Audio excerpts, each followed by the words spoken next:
का हमारा टॉपिक है आयतन और धारिता। क्या टॉपिक है? इसके पहले हम आप लोगों को क्षेत्रफल के बारे में बता चुके हैं। ऐसी आकृतियां जिनमें केवल लंबाई और चौड़ाई होती है, ऐसी जितनी भी आकृतियां हैं जिनमें केवल लंबाई और चौड़ाई होती है, ऐसी आकृतियों को 2D आकृति कहते हैं।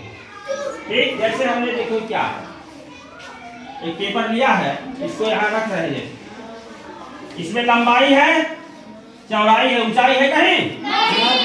तो ऐसी आकृतियां जिनमें केवल और लंबाई और चौड़ाई होती है, उसके द्वारा जो घेरा गया स्थान होता है, उसे हम उसका क्षेत्रफल कहते हैं। क्या कहते हैं? जिन आकृतियों में केवल लंबाई और चौड़ाई होती है, उसके द्वारा जितना स्थान घेरा जाएगा, उस घेरे हुए स्थान को हम क्या कहते हैं? उसका क्षेत्रफल। क्लियर? इसके पहले आप लोग वर्ग का क्षेत्रफल, आयत का क्षेत्रफल निकाल चुके हैं। वर्ग है, आयत, ये सब आकृतियां कैसी है? 2D, इसमें केवल लंबाई और चौड़ाई है। आज हम कुछ ऐसी ठोस आकृतियों के बारे में बताने जा रहे हैं जिनमें लंबाई, चौड़ाई और ऊंचाई तीनों। ऐसी ठोस आकृतियां जिनमें लंबाई भी होगी, चौड़ाई भी होगी, ऊंचाई भी होगी, उसको हम कहते हैं 3D आकृति। अब यही क्लियर कर लो, जिसमें केवल ऐसी आकृतियां केवल लंबाई चौड़ाई होगी 2D होगी, और इसमें लंबाई, चौड़ाई और ऊंचाई तीनों होगी, इसको क्या कहेंगे? 3D आकृति। जैसे हम एक आप लोग ले आए हैं, बताओ क्या है? क्या है? इसमें देखो जो बॉक्स है, देखो अब इधर से हम दिखा रहे हैं आप लोगों को। अब पहले देखो 1 2 3, इधर भी है, लंबाई भी 3 बॉक्स के बराबर है, 1 2 3, चौड़ाई भी 3 बॉक्स, और इधर देखो ऊंचाई 1 2 3। तो ऐसी जो आकृतियां होती हैं जिनकी लंबाई, चौड़ाई, ऊंचाई तीनों बराबर होती है, उनको हम क्या कहते हैं? क्या कहते हैं? और इन ऐसी जो ठोस आकृतियां हैं जिनकी लंबाई, चौड़ाई, ऊंचाई बराबर होती है, इनके अब ये देखो लंबाई में भी स्थान घेर रहा है, चौड़ाई में भी घेर रहा है, ऊंचाई में भी घेर रहा है। तो जो ये आकृतियां पूरा स्थान घेर रही हैं, इसके द्वारा घेरे गए स्थान को हम इसे घन है, इसका आयतन कहते हैं। क्या कहते हैं?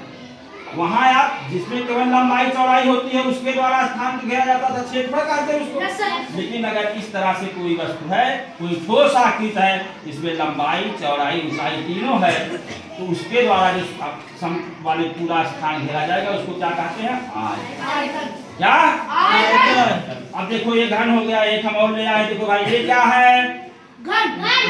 इसकी भी देखो लंबाई, चौड़ाई, ऊंचाई तीनों क्या है? बराबर। आप लोग लूडो खेलते हैं। लूडो की जो ये देखिए, ये जो इसका गुटका होता है, किस आकार में भाई? देख के बताओ। घन है। ऐसी सभी आकृतियां जिनकी लंबाई, चौड़ाई, ऊंचाई बराबर होगी, उनको क्या कहेंगे? Very good. अब इसके बाद कुछ ऐसी आकृतियां होती हैं जिनकी लंबाई, चौड़ाई और ऊंचाई अलग अलग होती है, समान नहीं होती। इन आकृतियों को हम क्या कहते हैं? घना। क्या? इसका बहुत सिंपल उदाहरण हम देने जा रहे हैं आपको। आप सबके घर में है मोबाइल, भी है, मोबाइल देख रहे हैं आप? Yes sir. मोबाइल में देखो लंबाई, चौड़ाई, ये लंबाई हो गई, ये चौड़ाई, ये ऊंचाई, तीनों अलग अलग है ना? बराबर नहीं ना? इस मोबाइल को हम क्या कहेंगे? Very good. डस्टर, लंबाई, चौड़ाई, ऊंचाई तीनों क्या है? अलग अलग है ना? इसको हम क्या कहेंगे? घना। Very good. अच्छा, एक हम और उदाहरण ले आए हैं आप लोगों को।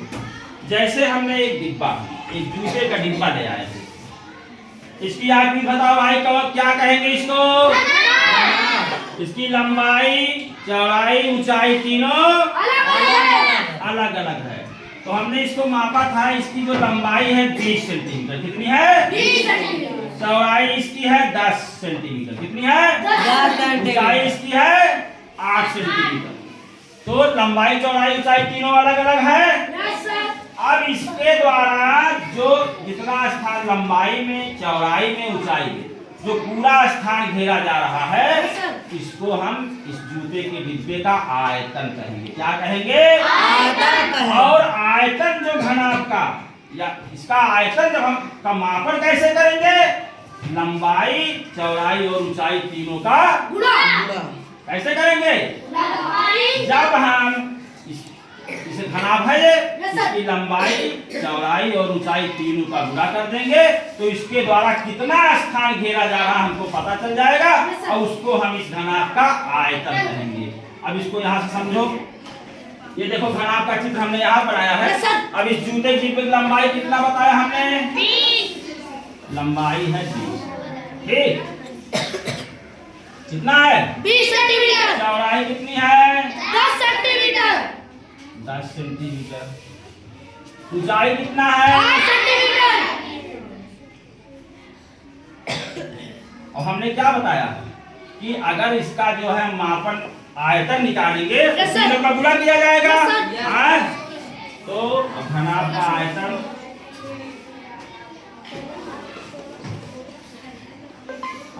देखो यहाँ समझ लो। गुणा करो, लंबाई 20 गुणे चौड़ाई 10 गुणे ऊंचाई 8। गुणा करके बताओ कितना आएगा? 1600। कितना आया भाई? 1600। अब जो 1600 आ रहा है उसको हम देखो, क्षेत्रफल तो आप वर्ग मीटर में लिख रहे थे। Yes sir.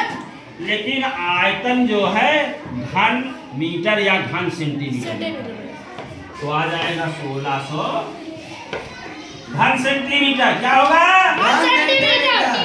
अगर यही मीटर में होता घन मीटर हो जाता। ठीक है।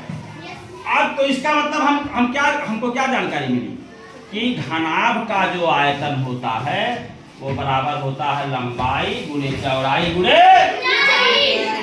चलो एक सूत्र आपको मिल गया। घनाभ का आयतन बराबर होता है